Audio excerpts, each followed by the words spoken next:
क्या आप जानते हैं कि जॉइंट रिप्लेसमेंट सर्जरी के बाद एक सर्जन और एक पेशेंट के लिए नाइटमेयर सिचुएशन क्या है? वो है इन्फेक्शन। इन्फेक्शन इतना खतरनाक क्यों है? ये कैसे फैलता है? ये किन पेशेंट्स में ज़्यादा कॉमनली देखा जा सकता है? इसके क्या साइंस एंड सिम्टम्स है और इसका ट्रीटमेंट क्या है? इन्हीं सारे सवालों के जवाब आज हम इस वीडियो में जानेंगे। तो इस वीडियो में मेरे साथ अंत तक ज़रूर बने रहिए।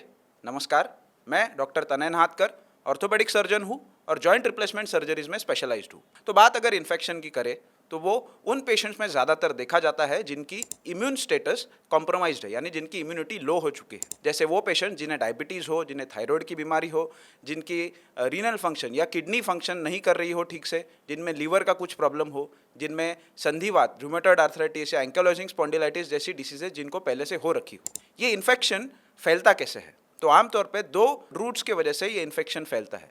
पहला जो कॉमन रूट होता है उसे हिमेटोजेनस स्प्रेड कहते हैं, यानी आपकी बॉडी में जो रक्त वाहिका है, जो ब्लड फ्लो हो रहा है, उसमें से ये इन्फेक्शन फैल रहा है। ये तब हो सकता है जब आपकी बॉडी में ऑपरेशन के पहले से कोई इन्फेक्शन का फोकाय है, यानी आपको कोई इन्फेक्शन बॉडी में किसी और पार्ट में हो रखा है, जैसे कोई डेंटल इन्फेक्शन हो, यूरिनरी ट्रैक्ट इन्फेक्शन हो, किडनी का कोई इन्फेक्शन हो, चेस्ट इन्फेक्शन हो। इसीलिए ऑपरेशन के पहले सारी टेस्ट आपकी करवाई जाती है जिसमें ये इन्फेक्शन की पॉसिबिलिटी रूल आउट की जाती है। दूसरा तरीका होता है जिससे इन्फेक्शन फैलता है, वो है डायरेक्ट स्प्रेड, यानी ऑपरेशन के दौरान इन्फेक्शन फैलना। ये तब पॉसिबल है जब आप जो इम्प्लांट यूज़ कर रहे हैं वो सही तरीके से स्टेरिलाइज ना किए गए हो, या इम्प्लांट लो क्वालिटी के हो, या आपका जो ओटी कंडीशंस है उसे ठीक तरीके से स्टेरिलाइज ना किया गया हो, ओटी का डिसइंफेक्शन प्रॉपरली नहीं किया गया हो। तो चलिए अब जानते हैं कि ये इन्फेक्शन के कॉमन साइंस एंड सिम्टम्स क्या होते हैं, उसके क्या लक्षण आप में देखे जा सकते हैं। तो सबसे पहला और इम्पॉर्टेंट साइन होता है स्वेलिंग, यानी सूजन आना। जो आपका जॉइंट ऑपरेट हो चुका है उसमें अचानक से स्वेलिंग बढ़ रही हो, या ऑपरेशन के बाद से सूजन कम ही ना हो रही हो, तो चांस है कि आपको इन्फेक्शन हो सकता है। सेकंड जो इसका साइन होता है वो है डिस्चार्ज, यानी आपके टाँकों की जगह से पानी या पस का निकलना। तीसरा है पेन, यानी दर्द होना। ऑपरेशन के बाद से यदि आपका दर्द कम ही नहीं हुआ है और वो बढ़ता ही जा रहा है, या ऑपरेशन के कुछ दिनों बाद अचानक से बहुत ज़्यादा दर्द उमड़ पड़ा है और जिससे आप जो एक्टिविटीज़ कर पा रहे थे वो भी नहीं कर पा रहे हैं, तो ये इन्फेक्शन का साइन हो सकता है। अगला जो इसका एक बहुत इंपॉर्टेंट साइन है वो है फीवर, यानी बहुत तेज़ बुखार आना। हालांकि लो ग्रेड इन्फेक्शंस में फीवर होना बहुत कॉमन नहीं है, बट फीवर भी एक इम्पॉर्टेंट साइन है इन्फेक्शन का। तो यदि इन साइन में से कुछ भी साइन अगर आपको है और आपकी हिप या नी रिप्लेसमेंट सर्जरी हो रखी है, तो अपने ऑर्थोपेडिक सर्जन को ज़रूर कंसल्ट कीजिए, क्योंकि आपको इन्फेक्शन होने के बहुत ज़्यादा चांसेस है। अगर आपको इनमें से कुछ भी साइंस है तो कौन सी चीज़ है जो आपको बिल्कुल नहीं करनी है? वो है बिना आपके ऑर्थोपेडिक सर्जन को कंसल्ट किए कोई भी एंटीबायोटिक्स मत लीजिए। हालांकि आज तक यही प्रथा चलती आई है कि इन्फेक्शन अगर है तो उसका क्योर एंटीबायोटिक से है, बट जॉइंट रिप्लेसमेंट के केसेस में ये सिनारियो चेंज होता है। ये भला क्यों?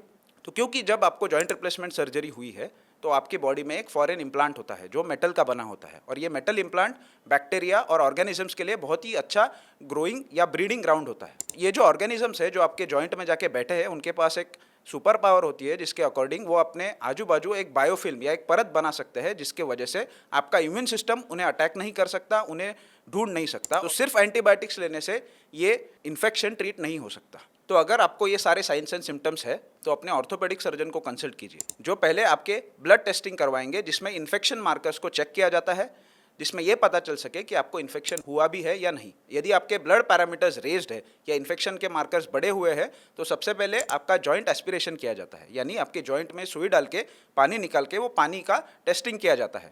अगर उसमें ऑर्गेनिज्म मिलता है या उसके मार्कर्स रेज्ड होते हैं तो ये बहुत ही डेफिनेटिव साइन है कि आपको इन्फेक्शन हुआ है। तो अगर इन्फेक्शन डिटेक्ट होता है तो आगे की प्रोटोकॉल्स क्या है? तो इसमें दो ऑप्शंस हमारे पास अवेलेबल है। Number 1 is a single stage procedure, जिसे डेयर कहते हैं, जिसका फुल फॉर्म है डिब्राइडमेंट एंड इम्प्लांट रिटेंशन, जिसमें हम आपके जॉइंट को ओपन करते हैं, उसे थरोली वॉश किया जाता है, सारे इन्फेक्टेड टिश्यूज को निकाला जाता है।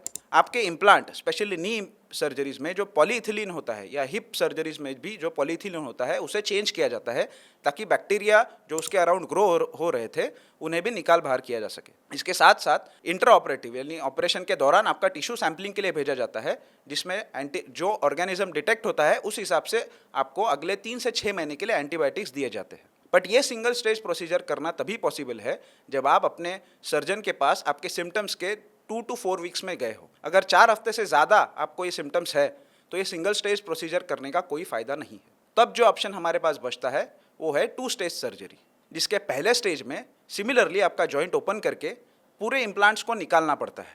आपके जॉइंट को थरोली डिब्राइड किया जाता है, यानी सारा इन्फेक्टेड टिश्यू निकाल दिया जाता है और एक सीमेंट का इम्प्लांट डाला जाता है। ये इम्प्लांट दिखने में बिल्कुल आपने मेटल इम्प्लांट की तरह होता है, लेकिन ये पूरी तरह सीमेंट का बना होता है और इसमें एंटीबायोटिक्स होते हैं जो धीरे धीरे आपके जॉइंट को इन्फेक्शन से मुक्त करते हैं। ये 3 से 6 महीने तक रखना पड़ता है। 3 से 6 महीने के बाद आपके ब्लड पैरामीटर्स वापस चेक किए जाते हैं, आपका जॉइंट एस्पिरेशन किया जाता है और यदि इन्फेक्शन पूरी तरह से क्योर हो चुका है तब एक रिवीजन सर्जरी की जाती है या स्टेज 2 करते हैं, जिसमें दूसरा इम्प्लांट, मेटल का इम्प्लांट आपके जॉइंट में फिट किया जाता है। बट यदि सेकेंड टाइम भी इन्फेक्शन डिटेक्ट होता है तो फिर से डिब्राइडमेंट करके फिर से सीमेंट का स्पेसर डालना पड़ सकता है।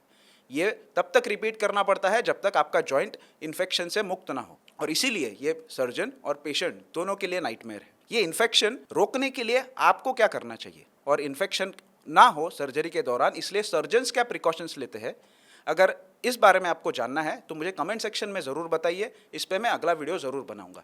अगर ये वीडियो आपको पसंद आया है तो लाइक कीजिए, इस चैनल को सब्सक्राइब कीजिए और बेल आइकन को दबाना ना भूलिए ताकि ये आने वाला वीडियो आप मिस ना करें।